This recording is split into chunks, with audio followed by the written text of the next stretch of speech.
The actual age of Gladys is not known, and will probably never be known because her whole purpose as a witch is to extract life and youth from her victims. But if I had to guess, she was probably born in the 1940s because her huge tinted glasses, bold blocky color choices, loud accessories, and over-glamorized wig all point to something a middle-aged woman might have worn during the disco craze of the 1970s. She looks like an 80-something in 2025, which also puts her in the correct age range to be Alex Lilly's great aunt. The dates aren't too important for my analysis of Gladys. I think the question on most people's mind is what does it all mean, and not when does it all take place, and I do have the meaning all figured out, and we'll get there, but in the spirit of horror history, I have to question the timeline. Weapons is a film that shows us multiple perspectives of a 5-day period in 2025 as the town of Maybrook, Pennsylvania tries to solve the long-standing mystery of 17 kids who disappeared in the middle of the night at least a month before. For almost a whole month, they kept the school closed for their big investigation, but after a while, they had to open everything back up so that the kids that didn't disappear could learn again.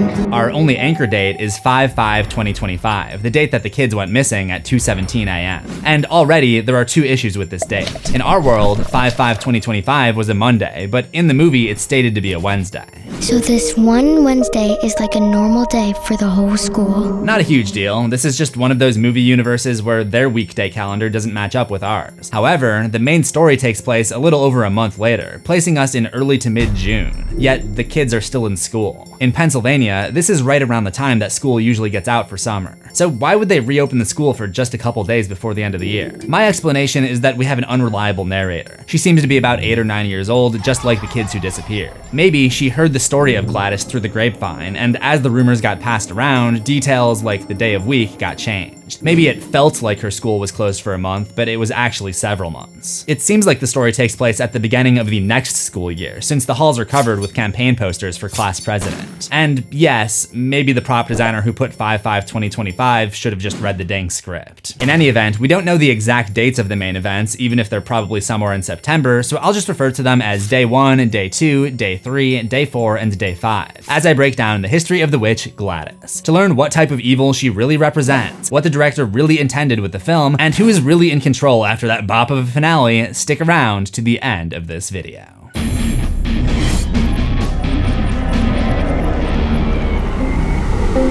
Welcome to Horror History. Make sure you stay locked in, like a heat-seeking missile. I've really been looking forward to making this episode because Weapons is easily one of my favorite horror films of the decade, and it may have just taken the title from director Zach Cregger's previous movie, Barbarian. This Cregger guy is an interesting figure. Some directors are notoriously tight-lipped, while others love to yap, but Cregger seems to be more of a hybrid. He seems to love talking about movies, but hesitates to talk about his own movies. In fact, I attended a screening that included a Q&A with Cregger, and the interviewer didn't even bother trying to ask about the meaning or the movie itself at all. Cregger told us that while he's happy to discuss things like the writing process, once the movie is released, the meaning is left up to the audience to decide on. I also feel like at a certain point it's not my movie anymore, and like so much of the process of making a movie is releasing it and letting the audience have their own relationship with it. And if I have to say anything and comment about the meaning, then the movie has failed. This approach has led some to believe that Weapons is all surface level and has no meaning. But after going through it, chronologizing the 5-day system, and most importantly, digging into the significance of its central antagonist, I'm pretty confident that this film carries a very specific message. One that lines up with little clues Cregger has dropped in interviews, which will make sense once you've watched this video. But in order to get there, we first gotta take it back to Aunt Gladys's family history.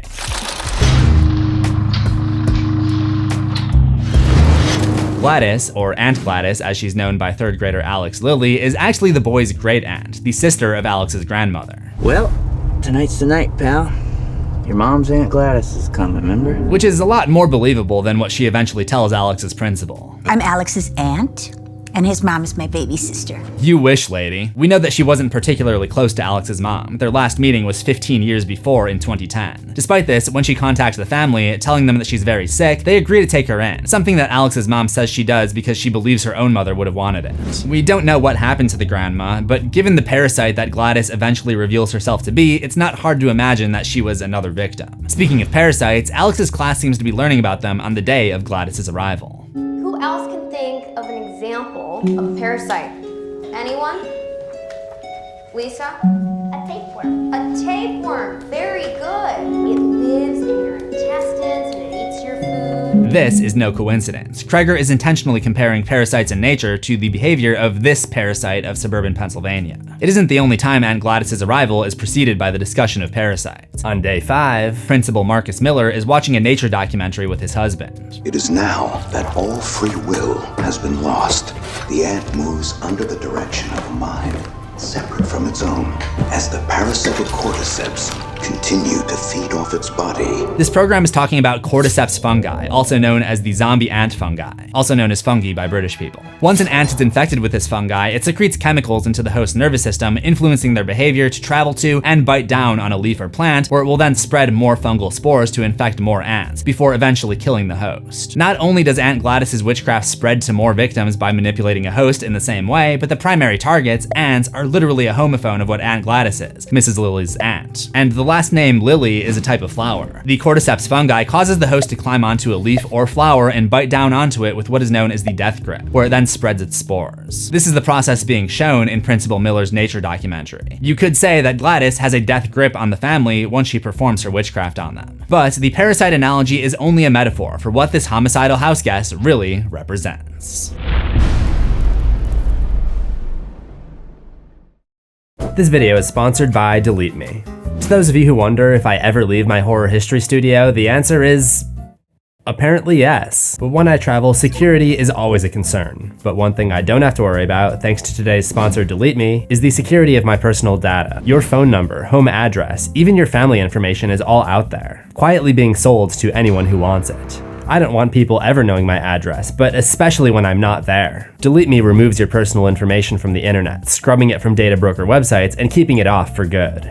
I signed up, and within days they had found and deleted my personal information from over 20 websites. If you've ever tried doing this yourself, you know that it takes forever, and the data broker websites make it as difficult as possible to figure out. And there are just so many of them. The great thing about DeleteMe is they continue to monitor, so once your personal information is down, it stays down, allowing you to enjoy your vacation. Not that I'm doing that, this is a work trip. Go to joindeleteme.com/CZsWorld and use code CZsWorld to get 20% off. That's joindeleteme.com/CZsWorld with code CZsWorld to keep your private details private.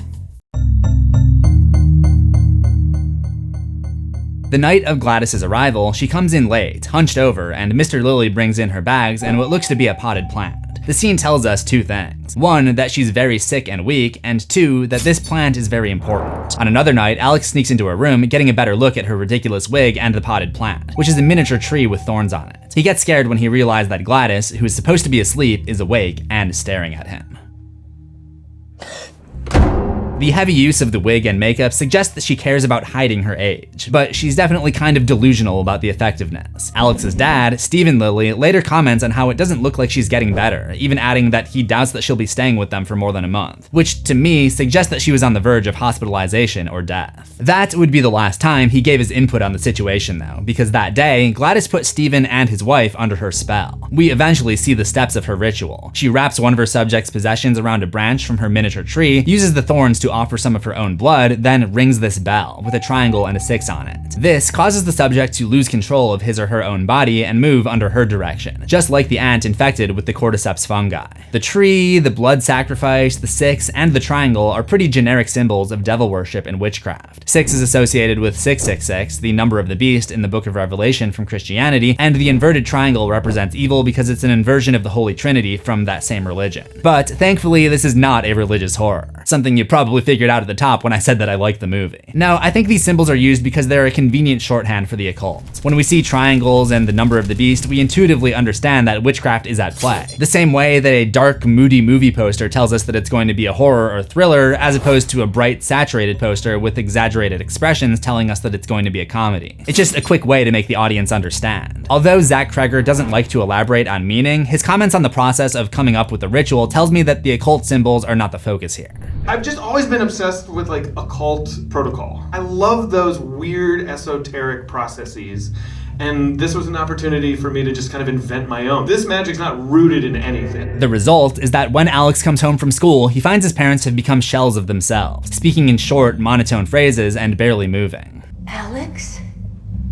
Oh, welcome home. How are you, sweetie? That's me whenever a random person tries to act like we're best friends. It's clear that this is the first time she's gotten out of bed since coming there, because she claims that she hasn't seen him since he was a little teeny baby. This is a lie. The parents said that they hadn't seen her in 15 years, but Alex is only 8 or 9 years old. She never saw him as a baby. This is clearly a manipulation tactic. She tries to convince Alex that his parents are fine, but he's not buying it, and she sends him to bed without dinner when he tries to wake up his dad with a splash of water. Instantly, she changes tactics, and we see the cold, mean side of Gladys. The next morning, Alex comes down to see Gladys sitting in front of a bowl of water with his motionless parents, now dressed in a more overtly mystical getup, almost like a gypsy fortune teller. She tells Alex that his parents are just resting, and makes him promise not to tell another living soul about it, or the fact that she's living at the house. This, as of writing, is the one part of the story that Kreger has offered a window into in interviews. And I really don't like to talk about the meaning of the movie, but I have said this before, so I guess I can let this much out of the bag because it's already out. But like the Gladys and Alex chapter to me is just about living with an alcoholic parent. I grew up in an alcoholic household. My dad died of cirrhosis, and it's a terrible thing that comes into a family dynamic, and it changes everything. And so, I had a happy house, and then something came into my house and it turned my dad into a scary person, and I'd go to school and everything's cool, and I'd go home and I'd have a scary house with a scary dad. But I think the theme goes a lot further than the director is letting on, and touches almost every part of this story. Aunt Gladys doesn't just represent alcoholism coming in and laying ruin on a family household, she represents drugs and alcohol of all kinds taking over and corrupting the lives of nearly everyone around in some way. I came to realize this when we see how she weaponizes her victims. The subject, or the weapon, already has one of their possessions wrapped around the thorn branch totem, so she wraps one item belonging to the victim around the other end. Then she offers a drop of blood and snaps the stick, instantly sending the weapon after the victim. In this case, Alex's dad is both the weapon and the victim, so he attacks himself, repeatedly stabbing himself with a fork. But when Gladys offers the blood sacrifice, she does so by pricking her index finger on one of the thorns. The moment references what happened to police officer Paul Morgan on day 2. He's arresting a degenerate drug addict, and while checking the perpetrator's pocket, gets pricked on the index finger in the exact same spot, and worries about what kind of diseases that this needle might carry. So there's a direct parallel between this guy, whose life is visibly taken over by drugs, and what is going on inside the Lilly household. There's also the fact that she makes Alex's parents stab themselves in the face. When Paul encounters the drug addict, James, again, on day 3, he chases him to his tent, and James stabs him in the face with 3 needles. The only thing he has to defend himself, because he spends all of his money on paraphernalia. Also, the puncture marks form an inverted triangle, linking us right back to the occult ritual that Gladys is carrying out. Her line to Alex, muttered through rotting teeth, is in line with the idea that she represents these addictive substances. I can make your parents hurt themselves. I can make them hurt each other. I can make them eat each other if I want to.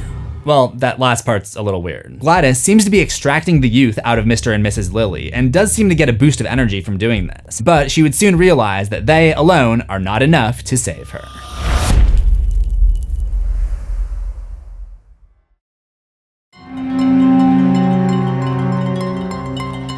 Gladys's arrival sends Alex from an already quiet kid to practically despondent. You've been awful quiet lately.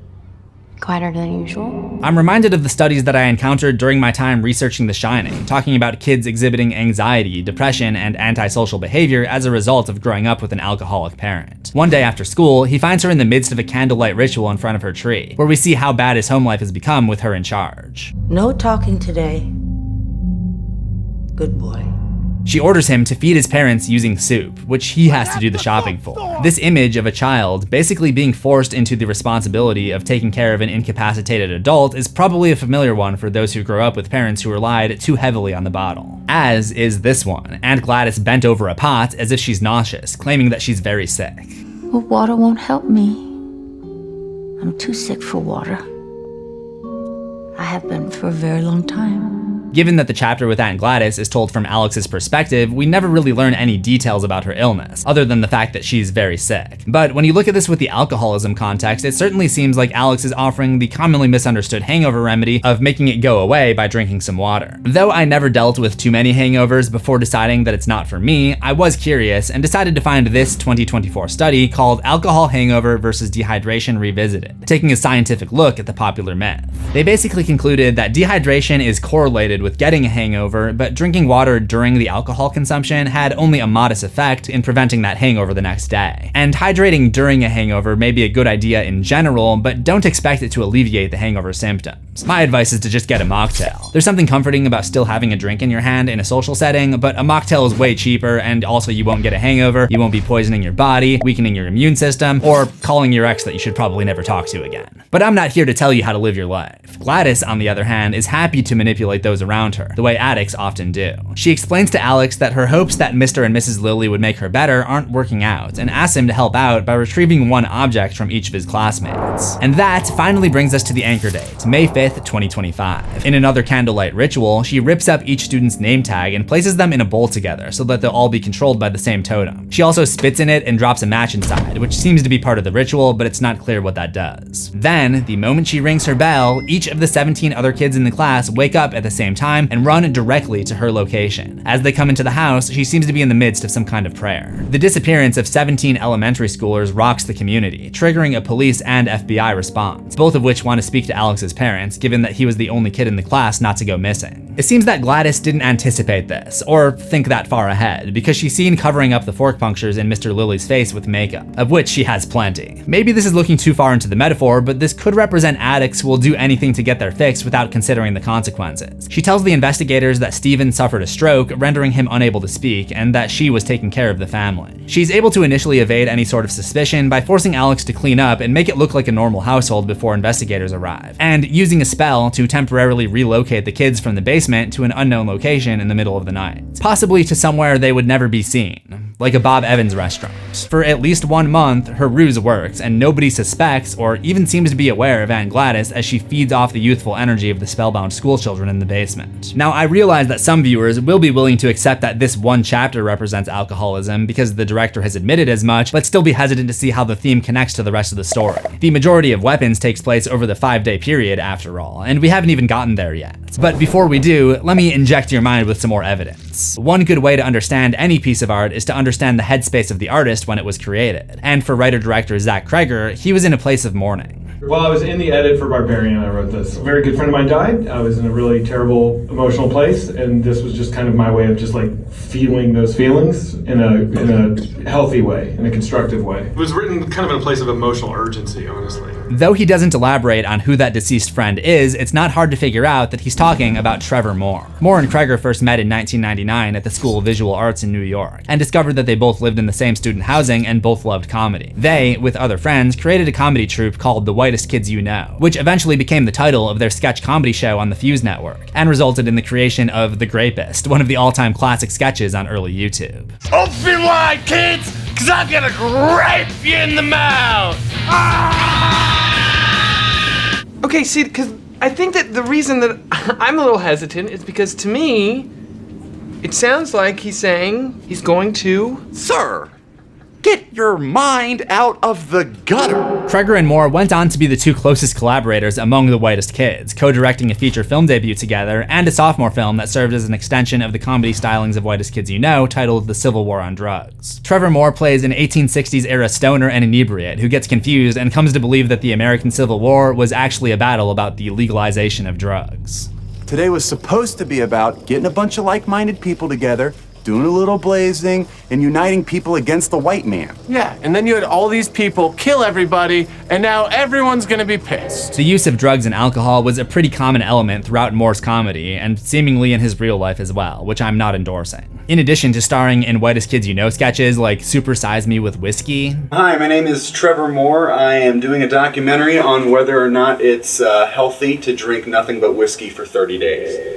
Moore also created a comedy music album called Drunk Text to Myself, where several tracks satirize a narrator describing the various pitfalls of substance addiction. And that wouldn't be the only example where his issues are evident in his comedy music career. Tragically, Moore's issues cut his life short at the age of 41 when he fell on his head from his upstairs balcony. His toxicology report reported that he had a 0.27 blood alcohol concentration, and police discovered open bottles scattered around when they arrived at the scene. His exact time of death doesn't seem to be published, but TMZ reported that emergency crews responded around 2:30 2:30 a.m., which means it's very possible that the incident itself took place around 2:17 a.m. The Los Angeles County Medical Examiner actually reviewed security footage to make sure that the accident was a true accident and that no foul play was involved. Like the missing kids and weapons, Moore was last seen on security cameras by those trying to piece together what happened. While I think I've probably converted anyone who is skeptical about my interpretation at this point, there is even more subtext to go over when we reach the next part of the timeline.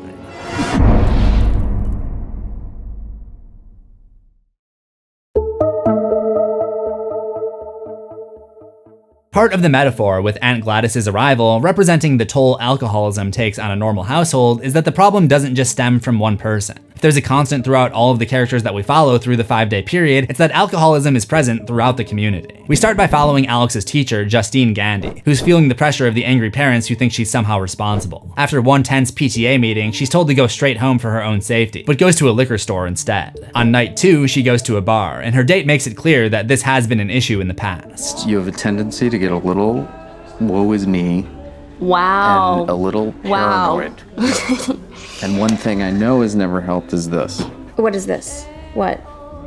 A lonely drinking pity party. Then, on day 3, she's back at the liquor store again and spends the night drinking and watching TV. Day 4 isn't much different. She does figure out that something weird is going on at the Lilly house, but she spends the evening camping outside the house in her car and drinks until she passes out. The next character we follow is Archer Graff, who seems to be more of a straight edge. We'll come back to him. But during his chapter, we do learn that Justine had a DUI 2 years ago and was let go from the last school that she taught at for inappropriate behavior with another faculty member. After that is Paul Morgan, the police officer whose drinking problem is directly addressed by his wife, who encourages him to go to his AA meeting. Paul, especially when you're going to be spending stretches alone, I think it's important that you go to regular meetings. I'm not gonna drink, Donna. I feel fine. Clearly, his problem is not made any easier by this poster he has to walk by every day, reading First Responders Day, Maybrook Police, Bourbon for the Blue. It's like the world is telling him to break his sobriety, and at the end of day 2, he does. I don't think I really need to explain James. His whole purpose in life is to get money to feed his addictions, even if he lies and says that he needs money to get clothes for a job interview. But one detail I loved about the James storyline ties into the title of the film, Weapons. You've probably figured out by now that the title not only refers to Gladys's spell, turning her victims into human honing missiles, but also that the film is telling us that drugs and alcohol should be considered weapons, seeing as how they are just as dangerous. This point is underscored by the irony of the gas station where Justine gets her liquor and the pawn shop where James gets his drug money, both displaying signs banning the possession of firearms. To me, it calls attention to the stigma around traditional weapons not being applied to the weapons that come in a glass bottle or a needle. And I believe that to be the intended message, because while Paul is placing James under arrest, he literally says, "You got any weapons on you?" before getting pricked by James's needle, his weapon of choice. While those are the main examples of those whose lives have been impacted by substance abuse, there are little moments in the other chapters, like Gladys telling the school principal, Marcus Miller, that Alex Lilly's parents are sick with a touch of consumption, or Marcus springing for alcohol as an antiseptic solution. Terry, go get the alcohol in the first aid kit. I think all of this goes to make a statement about the prevalence and perceived normalization of alcohol in our society. It's something that seems to be everywhere, including the names of our characters. From Archer Graff, to the cop, Paul Morgan, to Police Chief Ed Locke, to Principal Marcus Miller, to one of the missing kids, Bailey Kramer, which sounds pretty close to Bailey's Cream, and maybe even Donna. Adult beverage brands seem to be woven into the etymology of this Pennsylvania suburb. But what about the witch herself, Gladys? I don't believe she's named after a specific brand like the others, but rather after a high-profile alcoholic.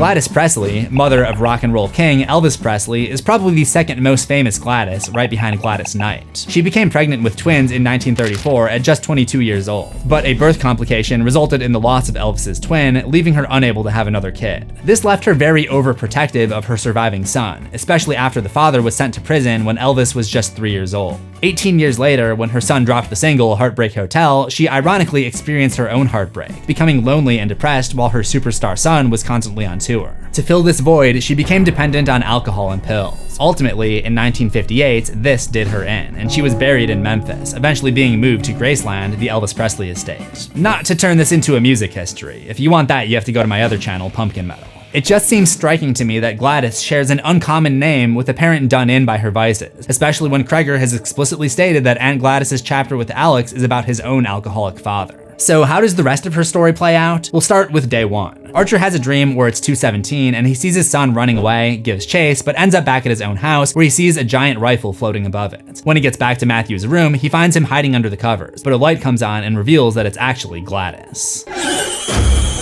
Archer doesn't know who Gladys is yet though, so I think this is Gladys using some of her witchcraft to haunt Archer's dream and maybe scare him off of his search for his missing son. But he would not be the only one whose dreams would be invaded by Maybrook's lurid colored lifesucker.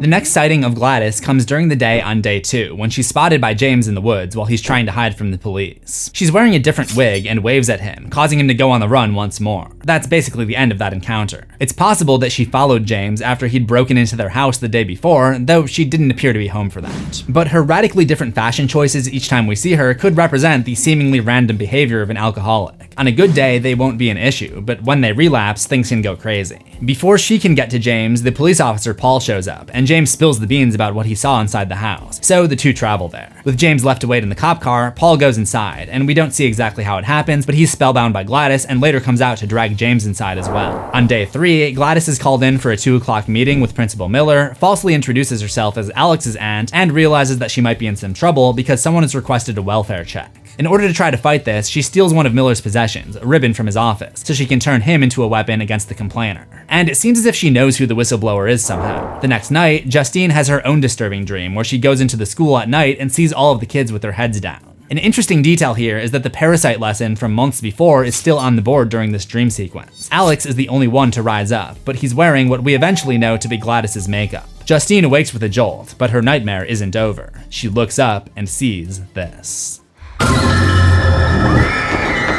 Which reminds me a lot of the Babadook, and once again shows the reaches of Gladys's influence. The following day, day 4 now if you're keeping track, Justine ambushes Alex outside of his home where he has an outburst, screaming "Don't follow me" before running inside. Again, the behavior echoes the kind of thing you might see from a child struggling to cope with an alcoholic parent. But it's likely that Gladys found out Justine was snooping around, because that night she sends Alex's entranced mother towards the car where Justine is staking out and snips a lock of her hair with plans to target her the next day. So on day 5, Gladys drives to Principal Marcus Miller's house and pretends to be stranded in the heat. Once invited inside, her demeanor changes. She's suddenly full of energy, and after confirming that Miller hasn't contacted the authorities yet, she turns Marcus into a weapon, first sending him after his husband. He pukes this black sludge everywhere, which I don't love because it's such an overused trope in horror these days, but it at least fits in with the main alcoholism thesis. The next target she sends Miller after is Justine, but ultimately he's unsuccessful, and it's not long before the newly formed team of Justine and Archer show up at the Lilly family's door. But Gladys is ready for them. Using the victim she has taken control of up to this point, she creates a security system, setting the house up like a fortress. Alex's parents guard the bedroom where the mini tree is located, Paul and James protect the first floor, and Gladys waits in the basement with the missing children.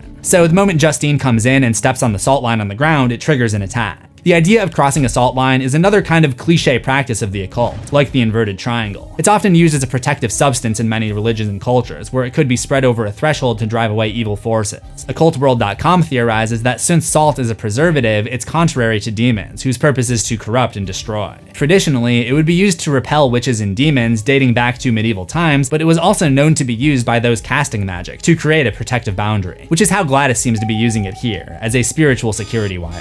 Given everything I've talked about, I wonder if there was also a second meaning behind the choice to use salt to create a protective barrier, given there is one other example where salt is arranged in a circle, on the rim of alcoholic beverages like margaritas and Bloody Marys. That might be looking too much into it, but the fact remains that Gladys's power over the 4 adults that she has under her control plays into the metaphor, and they're all set off against the intruders when the salt line is broken. Paul and James attack Justine and Archer as Alex breaks the salt line upstairs to send his parents into a frenzy. Justine is able to kill Paul with his gun, then rescues Archer from James shortly after. Then Archer searches the basement, where all of the missing kids are being kept, but Gladys, who is hiding in a dark corner, attacks him, putting him under her spell next. Meanwhile, Alex steals a branch from Gladys's tree upstairs and locks himself in the bathroom to perform the same ritual he had seen Gladys do multiple times now, using a strand of hair from her wig. Just as she's about to watch Archer finish killing Miss Gandhi, she hears Alex snap the stick, and realizes that she is now the target of her own weapons, that being the 17 kids locked up in the basement. Realizing she's doomed, she runs out of the house, and the kids take off after her. You could look at the final chase as the jig being up, a giant run of shame, much like when an alcoholic goes too far and makes a fool out of themselves in public. Several neighbors watch the spectacle as Gladys is tracked down by her former prisoners, running after her and ultimately catching her on someone's front yard before proceeding to tear her apart with their bare hands. Her death seems to put an end to her curse, but not everyone snaps out of it immediately. Archer returns to normal right away and follows the trail of destruction to find his son, but the 17 kids are basically despondent. They aren't weapons anymore, but it takes some time for them to go back to normal throughout that year. All of the kids from his class got reunited with their parents. Some of them even started talking again this year.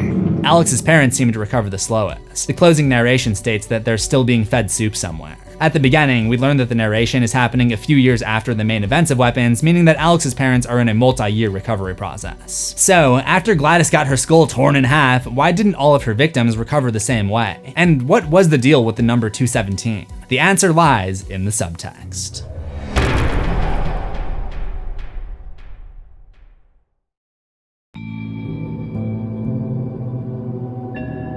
Throughout this horror history, I've explained how almost everything that happens ties into the main theme, Gladys as an allegory for alcoholism. A character created by a director still mourning the loss of his friend and collaborator, done in by the vices found at the bottom of the bottle. The explanation for the recovery of the victims is no different. Like a drinking problem, the longer that someone struggles with it, the longer it will take to recover. Archer was only under Gladys's control for a few minutes, so he returned to normal immediately. Next was the 17 kids, who were manipulated to obey the witch from the Lilly's basement for over a month. So they seem to return to normal and start talking again throughout the rest of 2025. Alex's parents were the first to undergo her spell, and it takes them much longer to recover. And we never actually learn if they return back to normal at all, as they still seem to be mindlessly being fed soup a few years later. This truly ties together the idea that drugs and alcohol are the true weapons in the subtext of this story. So that leaves just one question. Why was there so much emphasis on the number 217? We know that it's significant because it was ballpark around the time of Trevor Moore's death, but how did he decide on that number specifically? Personally, when I think of the number 217, I think of The Shining by Stephen King. In the 1980 movie adaptation of The Shining, the most haunted room of the Overlook Hotel is room 237, but in the original novel and the TV miniseries, it's room 217. Like Weapons, the novel version of The Shining uses supernatural phenomena as an allegory for an alcoholic parent, with the antagonist, Jack Torrance, relapsing from sobriety in parallel with the ghost of the hotel that he's taking care of coming out to hurt his 5-year-old son. While this theme is present in the movie, it's a much bigger focus in the book. Another thing I noticed was how the direction of Weapons feels influenced by Stanley Kubrick, the director of The Shining. It was something that struck me from my first watch, where I immediately noticed the Kubrickian tracking shots, music choices, and even the direction of child actors. On subsequent watches, I noticed even more similarities, like Alex's mom breaking down the door for her own "Here's Johnny" moment in the climax, the way that the camera moves horizontally and slowly lingers on a shot to build a dread rather than dissipating it with modern fast-paced editing, and even little things like TV dinner trays from Innocent Spouses Before Disaster, characters sharing names with beverage brands, eagle statues in boss offices, and perhaps most importantly, a kid who outsmarts the antagonist, ending in a follow-cam chase scene to the death. So you can only imagine my sense of vindication when Weapons became a hit and Zach Cregger started doing more interviews and dropped this. I lift directly from The Shining in this movie. I'm not even ashamed. I mean, it's obvious. It's obvious. And it's a great movie, and it's the first movie that made me fall deeply in love with horror. That loyal perspective, you know, the hyper-subjectivity of that movie is so thrilling, and I definitely stole from that. That same week, Cregger did an interview with Cinema Blend where he directly confirmed my 217 theory. The alcoholic school teacher, the 217, how much 217? Was that in your head to a certain degree? Subconsciously. Yeah. 217 has to have come from that. It has to have. And I look, I'm a Kubrick guy when it comes to The Shining. You know, I definitely like worship that movie, and I thought of changing it to 237.